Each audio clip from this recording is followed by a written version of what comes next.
film is now ready to be shown. The 21st century is only a little more than 3 decades ahead of us. These newborns will be 34 years old when it dawns. In one sense, the 21st century is with us now. We are making it today. Some of our finest minds are engrossed in it. In our universities, at the great foundations, in our medical research laboratories, the world of the year 2000 is taking its first shape. Those who make the study of the future their primary concern, the futurists, are looking toward the sea, more than 70% of this planet Earth, a frontier as compelling as space, a frontier where man is not only expected to work, but to live in the 21st century. And in space, that other great frontier, what do the futurists see? They see a base on the moon. They see us exploring Mars and Venus. They see unmanned probes moving into a greater realm, the void beyond our solar system. But there may be more exciting frontiers than inner or outer space. These too will involve exploration, explorations into the very core and essence of man. The revolution in biology will have been to the last half of the 20th century what automobiles, aviation, and electronic communications were to the first half. For those who think seriously about the 21st century, the gadgets and gimmicks and much of the physical hardware are secondary. They do not see utopia, but promise with problems. Will cities still be choked? Air pollution still with us? Overpopulation threatening to smother us? And above all, will nuclear war make the 21st century an empty, unfulfilled dream? In the weeks ahead in this series, we will explore these promises and these pitfalls. Explore them with some of the men who are thinking most profoundly about the future.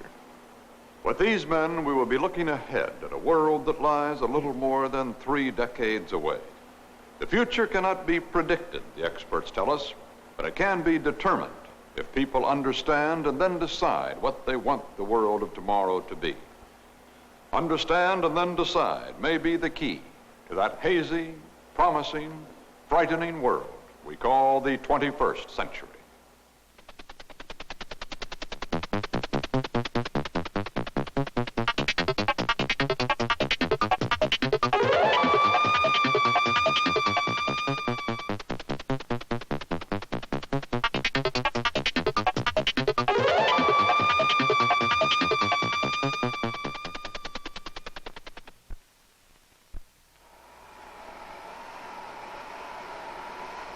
A communications explosion has begun. From fragments of the present, we glimpse an image of the future.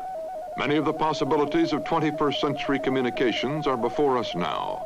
Which will we choose? We are creating a new world with electronics, a world in which micro-miniaturized circuits are compressing time and distance into a matter of seconds. Can instant communications end human ignorance and distrust? The communications explosion will affect us in a multitude of ways. British science and science fiction writer Arthur C. Clarke believes it will even affect our telephone numbers. I think we'll each be given a number at birth, and that'll be our telephone number for the rest of our lives. And anyone who knows that number can call us wherever we are, anywhere in the world. They won't have to know where we are even. They'll just dial that number. It'll be quite a number. It'll be about 12 digits. And our... Not counting the area code. Not counting the area code. Different one for Earth and Moon, of course. And they'll get us, unless, of course, we switch the thing off to get some sleep. It means that no one could ever be lost again. And there might, in an emergency, you might be able to press a button, and it would send out an SOS signal, and you'd be found. That signal will be pinpointed by another directional satellite. And just think of the thousands of lives that would save every year.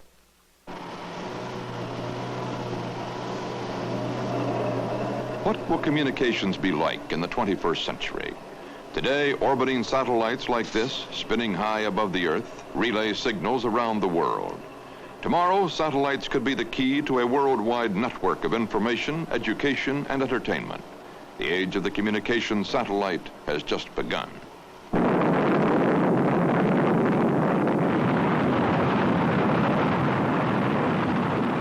3 communication satellites orbiting at the same speed as the Earth rotates could link any 2 spots on the globe.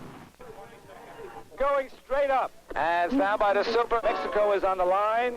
Stand by to wipe to the bird and wipe. In 1945, 12 years before the space age, Arthur C. Clarke offered a plan that proved to be prophetic. As you know, I'm rather bugged on communication satellites since it's exactly 21 years ago that I wrote the basic paper on the synchronous communication satellite. So it's quite a lusty baby now. And this is going to revolutionize global communications because it's going to make the world one village. I think, was it Marshall McLuhan used the phrase, the global village? I'm looking forward with great interest to direct broadcasting from ComSats. This was really my original suggestion, broadcasting direct into the home from large communication satellites, not going through the local ground stations. This will be technically possible, certainly within 5 years. Whether it will be economically possible is another question, but it will be technically possible. And then you'll be able to tune in to Russian, Chinese, European broadcasts, TV direct, wherever you are. Well, the effect of this is going to be tremendous in both directions. It means that we can talk to the Chinese and they can talk to us, and nobody on either side can stop it. But when you look very far ahead, then you have a sort of competition between transportation and communication. As communications improve out of all recognition, so that in your own home you can have instant access through possibly ultimately all the senses, not just vision and hearing, to any remote spot on Earth, or in space for that matter, the reason for physical transportation will diminish, except purely for pleasure. And I can see a great decline, almost to the vanishing point, in business transportation, and a great increase in pleasure transportation because of this communication effect. Communications equipment like this could connect tomorrow's home with the world through electronics. In the 21st century, what will it mean if we choose to communicate rather than commute? Will cities become obsolete? Will a home be a school as well? This reporter visited a mock-up of a room conceived by Philco Ford and designed by Paul McCobb. News and information from anywhere could be received over the equipment here, and outgoing messages could be beamed to any spot on the globe. Now, with this console, we might be connected to a worldwide library system to get text or pictures from any book of any age. You could telephone with this telephone to a library somewhere in the world, and then simple push of the button, and there, information about the past or the future. Now, this room is also a school. Every subject from astrophysics to English might be taught to the children of the 21st century at home. What if I want to know the flight plan for a 21st century trip to Mars? Well, this console can show it to me. And if I want a permanent copy of it, I just ask the machine. And it comes out right there. Lessons and homework in this Communications Learning Center are done here. The teacher is a computer. Daily charts plot a student's progress in each of his courses. This typewriter can be used to ask or answer questions. Pre-programmed lessons appear on this screen. To answer, I touch the screen with this electronic pointer. Find out I'm wrong, just like high school. So I try again. This time I'll select C here. And I find out I'm right, and an explanation of what a fuel cell is. Without leaving a communications learning center like this, you could get an education, get the news, be entertained. And all this equipment is possible today. There is one major problem. How will we send and receive this new flood of information? When we communicate, waves of varying frequencies carry our messages. The higher the frequency, the more message information a wave can carry. Thousands of frequencies make up our communications network. By the 21st century, this network could become overloaded. One answer, compress the transmission. One way to do this with telephone calls is to reduce the signal to its essentials. First, unnecessary portions of the transmission are removed. Next, the signals are squeezed to take up less space on the telephone line. Now, 7 times as many messages can be sent at once. A squeezed message sounds like this. At the other end, the message is unsqueezed and the sound becomes understandable again. I'll be phoning you again in a few days. Look, Wilson, I'll be phoning you again in a few days. Another answer is even higher frequencies that carry progressively more information. This brings us into the frequencies at which light is transmitted. Normal light is a jumble of high-frequency waves. It is not intense enough to carry communications very far. A new light, the laser, consists of orderly, coherent waves that travel in an intense beam. Because of light's high frequency, 250 million telephone calls could theoretically be carried by one laser beam. Today, short-range communications are carried on invisible laser beams. Do you want me to clear the barges out there so you can come out without a tug? Definitely at least 10 feet in there because they split. You'll only get a bucket in each draw pocket. Righto. Take the two of them away and get up on the bow and put a line up. At least 10 feet. Despite breakthroughs like the laser, future communications could still be crowded. John R. Pierce of the Bell Telephone Laboratories. I think that communication, even of mass communication, will to some degree outgrow the airwaves eventually, and we will have more and more of it by wire or by millimeter waves going through hollow tubes called waveguides, or through laser beams, which can carry ultimately tremendous amounts of communication, but which will have to be protected also from the weather, probably, so they too would go through pipes. I think that ultimately a large fraction of things, even things that now ordinarily go by radio, will perhaps have to go by some guided means. Lasers not only carry sound, they make startlingly real three-dimensional pictures. This image was created by Professor Emmett Leith at the University of Michigan.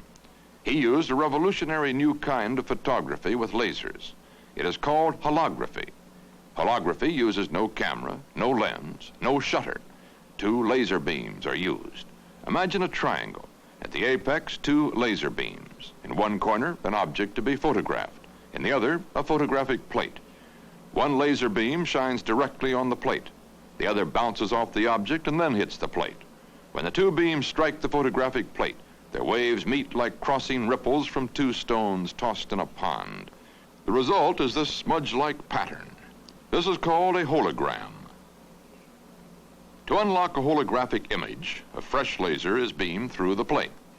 The plate becomes a window beyond which an eerie three-dimensional image floats in space. Holography using three different colored lasers produces a three-dimensional image in full color. Something like holography might be the key to full-color, three-dimensional television. In the 21st century, television may also provide us with permanent copies of what we've seen. This reporter spoke with business consultant and computer expert John Diebold about what could be a revolution in publishing. You can think in terms of worldwide publishers, and you may very well end up with an international newspaper being able to be transmitted this way. In other words, if you watch the CBS Evening News on television, you'd also get a printed version of it. Yes, of the news. And I think the interesting thing there is that today when we think about that, we think of having the New York Times come out of the TV set. But of course what will happen is that we'll have something which is new. You may edit your own newspaper. You may set into the TV the fact that you're interested in lots of business news and only a minimum amount of sports, or you want all the book reviews and nothing about the stock market, or your own little profile of interest with a smattering of general news but a great deal about local political events. And this is what will be printed out. And no one knows at this point, but I think the one thing that is clear is it won't be what we do today. You won't print this morning's New York Times out of the television set when you can. You'll have a hybrid medium. You'll have something between TV and print. We'll have 3D color pictures on the screen, and we'll have lithographic quality in the printout, but it will be, in editorial terms, it'll be in a medium. And the ability to have a dialogue between the man and the machine is increasing every day. Each day that goes by each day that we draw closer to the turn of the century, we start having a easier ability to deal with the machine. The technicians call this the man-machine interface, but the ability to communicate with the machine becomes easier. MIT professor Joseph Weizenbaum carries on a dialogue with a computer through a typewriter. A computer can play many roles depending upon how it's programmed. I have told the computer that it's to understand what I'm saying, say in the context of being a doctor. If I then tell the computer, for example, my head hurts, I expect the computer to respond to that as a doctor might. And the computer responds by saying, tell me more about your pains in general, which is a quite reasonable response for a doctor to give. Well, suppose I say, my toe hurts too. It says, you see some psychological reason why your toe should pain you, and this tells us something about the kind of a doctor we may be talking to. That is, the context that we've specified for the computer to be in. Well, suppose I say, no, I don't. It says, don't you really? So apparently it's suggesting that perhaps I do in fact see some reason why these two phenomena should be connected, and so on. Now, suppose now I ask the computer, now in this context, some question, or say some simple arithmetic question. For example, how much is 2 and 2? Now that's not a reasonable thing to ask a doctor when you're visiting him in his office, and the doctor or the computer in this context now comes back and says, why do you ask? Suppose I say, because I want to know.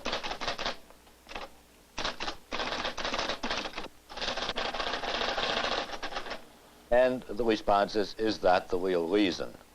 Well, I think in general we see here that in a certain sense the computer insists on remaining in this particular context and in effect in understanding what we say to it in that context. And the computer has been instructed to be polite so that, for example, if I say to it, thank you, then this is a clue to it that I'm finished with it, and it comes back with, you're quite welcome, come again.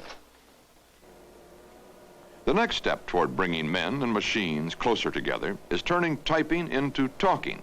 Some computers have learned to talk with borrowed voices. This man is calling up a computer. He wants to check a bank balance. He asks his question with a punched computer card. The computer will answer with words previously recorded by a human voice. It assembles these words into the appropriate sentences. Account number 01834318849. Balance is 1,088.52. Computers may make cash and checks unnecessary in the 21st century. To buy something, you just need a punched card in your pocket and a talking computer in your bank. The Bank of Delaware in Wilmington is experimenting with such a service. When you want to pay, the clerk calls the bank's computer.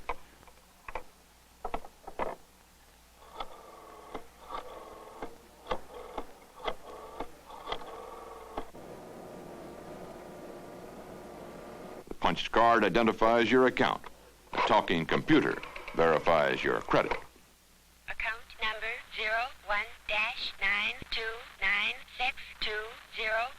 01-929620008. Balance on this account is good. The purchase amount is automatically transferred to the store's account. In the 21st century, when men and machines have learned to communicate easily, your best friend might be a computer. It would not speak with a borrowed human voice. It would speak with a computer voice of its own that sounds like this. To be or not to be? That is the question.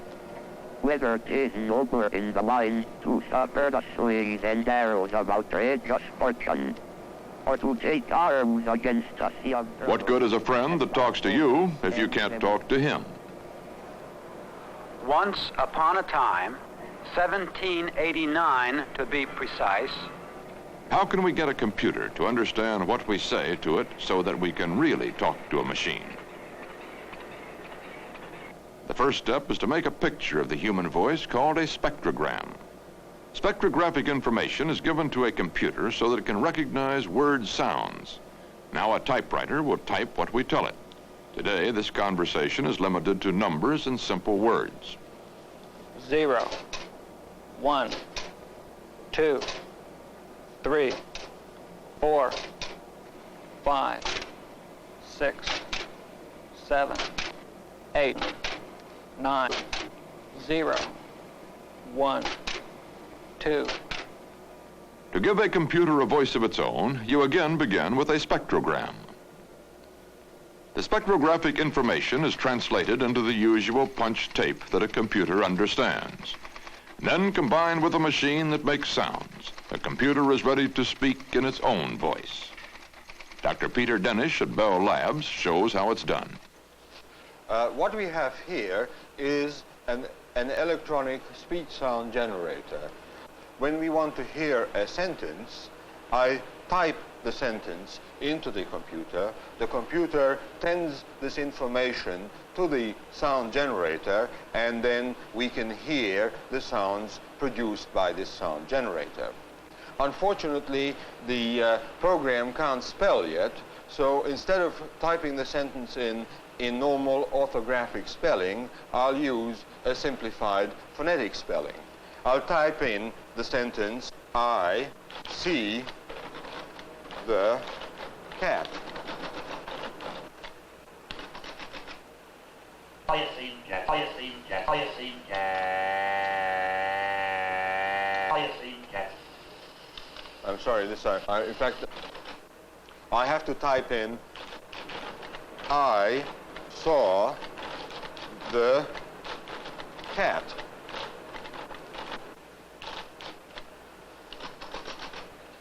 And here is the sentence. I saw the cat. I saw the cat. If I want to change this rather neutral sounding sentence into one with some stress, I'll tell the computer program where to stress the sentence by typing a $sign in the appropriate syllable. So now, if I want to hear the sentence, I saw the cat, I'll type this.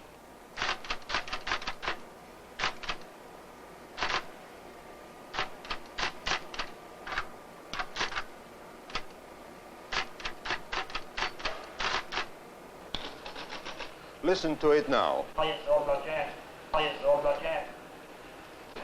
Here you see displayed the pitch curve. That is, the sound you will hear will vary in pitch the way this curve shows. Listen to the sound. Ice. Ice. What you hear is the word ice. Ice. I can have a reach into the computer and change the curve on this screen and also the corresponding sound you hear. For example,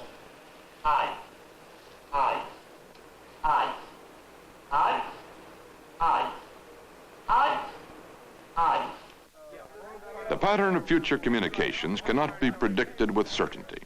One thing is certain. Technology alone will not bring about human understanding. Henry David Thoreau once wrote, "We are in such great haste to construct a magnetic telegraph from Maine to Texas. But Maine and Texas, it may be, have nothing to communicate." In the 21st century, when the world stands listening, what will it hear? It will not be enough to produce the weird, unhuman voice of a computer. Daisy, Daisy, give me your answer too. I'm half crazy, all for the love of you. It won't be a stylish marriage. In the 21st century will be an instant contact with the world. What will we say to the world?